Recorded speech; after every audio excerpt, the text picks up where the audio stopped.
What's up, guys? Welcome back to Whiskey Dixon. I'm Sugarbear. Matt? And we're drinking Starward. We got two whiskeys from them. It's an Australian distillery. Yeah, we have Twofold and Nova. I don't know a whole lot about these, to be honest with you. Comes from Melbourne, Australia. Twofold comes in at 80 proof, 40%. Wheat and malted barley, so it's a 2-grain whiskey. And it is aged in Australian red wine barrels. So I have a cool story about this while you're pouring. So I went into Michael's Market to pick up some stouts for myself, and they were doing some tasting, and I went to go do some tasting of this and walked out with whiskey instead of beer. So this is a whiskey that I literally always have in my cabinet ever since. I've had this in my cabinet basically for It's really cool, actually. a year and a half. I always have it. This is one of my favorite whiskeys. That's a perfect example of why they do the tastings of like weird things no one knows about, because like once you try them, you're like, oh, this is good. Yeah. Like it's just something you wouldn't think to buy unless you tasted it first. On the nose, pretty light, sweet. And I'm not a very big sweet whiskey guy. Me neither. And I think like a lot of us, you get started and you really get going on the peats, and Yeah. I was really big on the peaty whiskeys, and this was really the first whiskey that I had outside of that's like almost no peat at all, and I really fell in love with it. You know, on the nose, cherry. Yeah, like artificial cherry, like maraschino cherry. I guess. Yes, yeah. Actually, exactly like maraschino cherry. Yeah, I I'm definitely. not getting a don't get whole that. lot else, to be honest. That's the main note that's standing out to me right now. Try taking a sip. Sometimes you take a sip Yeah, and and then it then you changes. start smelling things way more. Okay, it is young. Yeah. But it's not like harsh young, but you can taste, you get that little bit of like almost soapy effervescence kind of on the end that lets you know it's pretty young.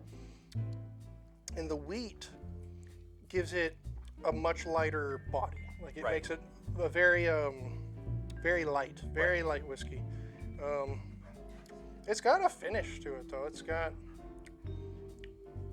see, yeah, and once again, I'm a little stumped on this one. I'm like, cherry. And there's some caramels in there. It's Caramel. not too strong, and I think that's probably why I like it. Yeah, it's that not like super sweet. No. No, it's actually super drinkable. Yeah. Actually, like, And this comes in the States at about $30, and so for yeah, something for the price, it's super drinkable. that is fantastic. And when we get to the Nova too, what I think is so awesome about these Only is that they're 2 years old. 2 years This old. is only 2 years old. So as we know, that Australia is basically like Ireland and Scotland, just upside down. It's Yeah. just hot there all the time. Yeah. So the whiskey matures quicker, Yep. and so they're able to turn out. They lose a lot more of it to evaporation, so it's left in the barrel is aging way faster. Right. And that's true like here in America too. Like our whiskeys age a lot faster than they do in say Scotland or Ireland, where it's always cold. So it's a very long, slow aging and maturation. So they're able, yeah, in warmer climates, you're actually able to make mature whiskey a lot faster. This is a great example of that. Yeah, I thought that it was a no age statement for the longest time. That's funny. They You just go back there, it's 2 just years. such a young age statement. They don't really want to like advertise. They don't want to Yeah. be like 2-year-old whiskey. It's a very small number Yeah, on the there's back just of a the tiny label. fine print on the back that says 2 years old. Yeah, you can't really go in there and just put a 1 in front of it and make it 12. But honestly, like if I were just guessing, I would assume that this was an 8-year from somewhere. Yeah, that's what I was thinking. Yeah, like a several year. It's got like a finish to it. Like Yeah. it does not taste 2 years old. Actually, what's funny is in the U.S., Scotland, and Ireland, you couldn't even sell this as whiskey because it's got to be at least 3 years old. It's true. Yeah, that's like the minimum. This is younger than that. It's great though, actually. Yeah. It tastes a lot older than 2 years, and that's definitely because of the hot climate and the that quick maturation. How much they're losing to the angel share. Neat. I don't get. Actually, I do on the finish. Kind of a sherry note, kind of like a fruity red wine. And now that I'm thinking about it, it's really slight, almost like a marshmallow, almost like a really slight burnt marshmallow. You get that at all? A little bit on the finish. Yeah, Yeah. Char, a little bit of Yeah, like yeah, barrel yeah. char. That's nice. I like that. Yeah, I really like that. So now we're going to move on to Starward Nova, which is single malt. So this one, malted barley and wheat. This is just pure malt whiskey, aged in. This one is also 2 years old. It's 41%, and it is aged in 3 different types of wine casks. Don't remember what all 3 of them were. I know one was Pinot Noir, one was Cabernet, and I forgot the other one. So sorry everybody. I try. All right. So single malt, and then this one comes in a little pricier, right? This one's 30. This one's like 55. 55. Okay. Still not too crazy. I mean, No, especially not at all. considering they got to ship it from Australia. Yeah. Okay, a bit. What my brother, we did a tasting the other day, and if you grew up in the 90s, if you remember that bubble gum, the Ouch bubble gum, do you remember that? It was cherry watermelon and... They were like Band-Aids? Yes, they were like Band-Aids. He said the grape one, as soon as he said that, I could not get off of that. Man, he's got a good memory of gum. Yeah. No, I don't remember. Shout out to Eric. Yeah. Your gum my memory gosh. is second to none.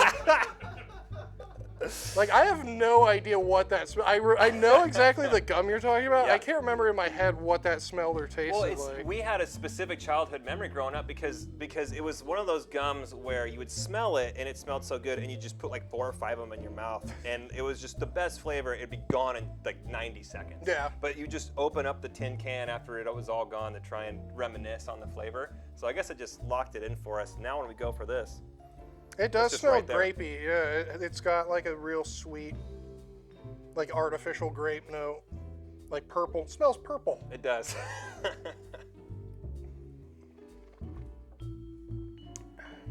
So smooth. That's 2 years old? Yeah. That's You insane. could just put a silly straw right in there. Yeah, take it to your no, room. that you could drain that easily. That's dangerous. That's super dangerous. I want to go buy this, but maybe I shouldn't. That could be bad. Yeah. That's okay. This one has way more fruit Yeah. than this one. Like, and it's because it's all malt. I believe that wheat doesn't really give you a lot of flavor in spirits. It's just a good source of really smooth alcohol. So it's more commonly used in vodkas. Although you do see bourbons with a small percentage of wheat added to them, just to make them really smooth. Like Weller is a wheated bourbon that everybody loves. It's good stuff. So many like red berries.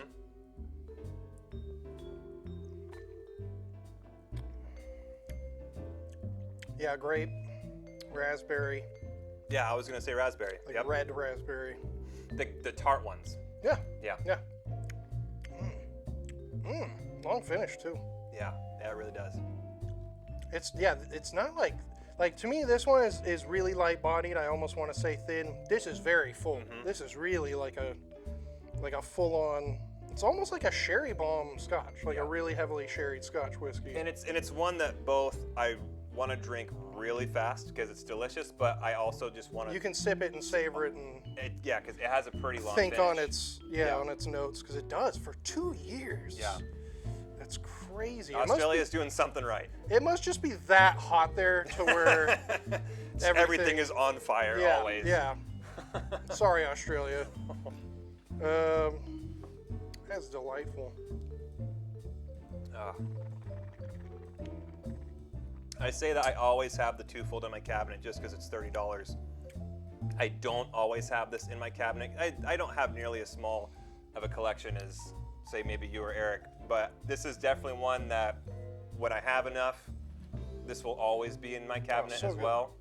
Well, especially like wintertime, cold months. Yeah. Whiskey's so good. Whiskey's so much better when it's cold out. And that is just no, I could Stays with you. yeah. No, Really I could warm. drain a bottle of that in a night, no problem. That's Yeah, dangerous. You gotta be careful. Yeah, no, I really like that.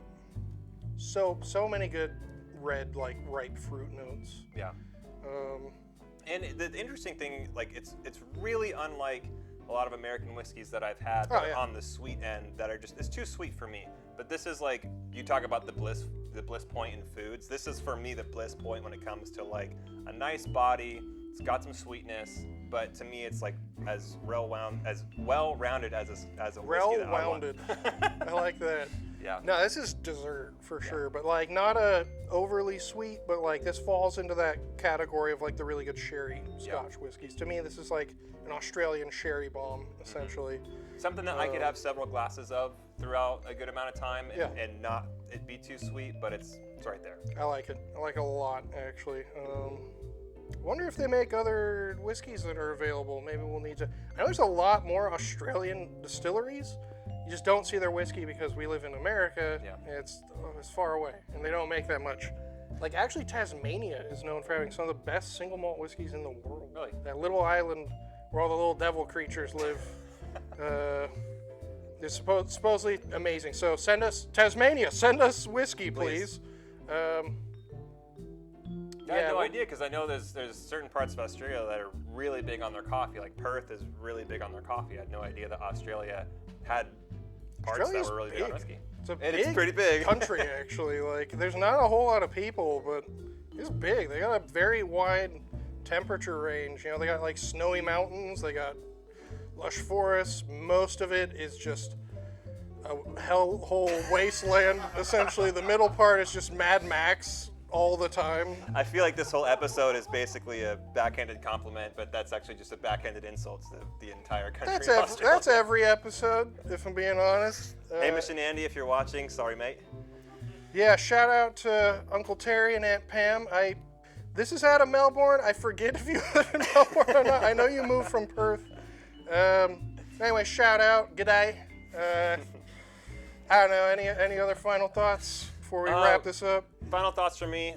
Always have this in my cabinet. I want this in my cabinet more.